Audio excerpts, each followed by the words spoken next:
I want to show you how spirits are created, how you were created. You were not created because a man found a woman and married. And so they had sex. So they now gave birth to their fourth child. And they named him Joshua Anthony. That's not why you came into time.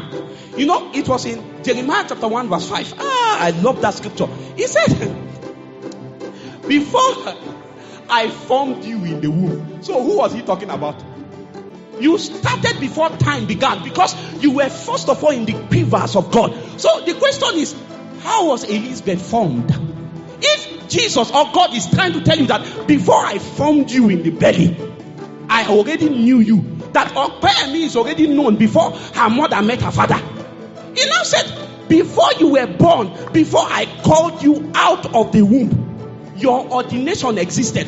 That means before Apostle Mark poured oil on me, God is saying, I had already ordained you. You are not a prophet to the nations because they poured oil on you. You are a prophet to the nations even before your father met your mother. That means you existed with me. There was you that was with me. Forget all of these things you are seeing on earth. Forget second, ninth, 19, whatever. That was not when you started existing. You started existing in the quivers of God, in the quivers of eternity. I'm showing you how spirits are formed. The Bible tells you that the words I speak, they are what? That means God must speak before his spirit is formed. Guess what happened? Once upon a time, a woman cried. Once upon a time, a man cried and said, Lord, when will you wipe the tears of this family? When will you wipe the tears of Nigeria? And when God heard the cry of that woman, God now spoke. When a man secures the voice of God with regards to a matter, God has spoken. You know what happened? Those words now became prophecy. Remember, the words he speak, they are what? Those words now became spirit and life. They now stayed with God. So a woman had cried and said, Lord, when will the deliverance of my family come?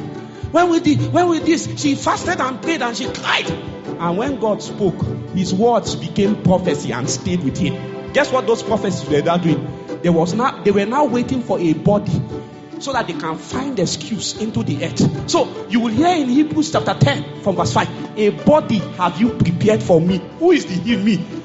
When God spoke, I became the me. The components that formed my spirit are the words of God. So I came in response to a demand on the earth. I came because there was a need in the face of the earth. Somebody prayed and cried out to God. So God spoke. That thing formed the component of my spirit. So that's what God meant. Before I formed you, I knew you because I had uttered certain words. And those words formed your spirit. Because the words I speak, they are spirit and their life. So those words were busy looking for a body. So when your mother met your father, they found the excuse to come through your bloodline. You're coming through your bloodline. You came as an answer. There was a cry in the city of Sokoto. So Jesus was looking for how he will find expression in the city of Sokoto. A man one day left Benue and he came here with his family. They thought they gave birth to a child. It was not a child. There was a man sent from God. So you see, when men show up, they show up as an answer to a cry. I'm trying to tell you what has actually formed the component of your spirit are the words of prophecy. So when God was talking to Jeremiah, before I formed you, I knew you. Because the reason why I told you I knew you is that spirits are actually the words of God as an answer to the cry of a man. Look at this. Therefore, when he came into the world, he said, sacrifice and offering you did not desire, but a body you are prepared for me. Who is the me? Who is the me? Is he talking that you prepared a body for me? Who is the me? A me that existed before time began. I'm older than time. I was not born 2nd September. I was born long age. See, long ago, because I was the word made flesh. I was together with him in the beginning. See, I am prophecy. If you read verse 7, he now tells you in verse 7, he said, I have come in the volume. Behold, I have come in the volume of the book. It is written about me. Because what actually forms the spirits of men are the words God speaks. So I'm trying to tell you what actually forms your being. The component of your spirit is the words. The words God has spoken. Somebody cried, somebody prayed, and when you showed up, you came as an answer to the demand of somebody. You came because somebody uttered uttered his voice to God.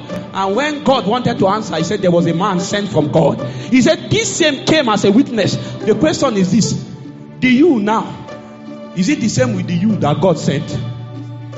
The you now, is it the same? Is it consistent with scriptures?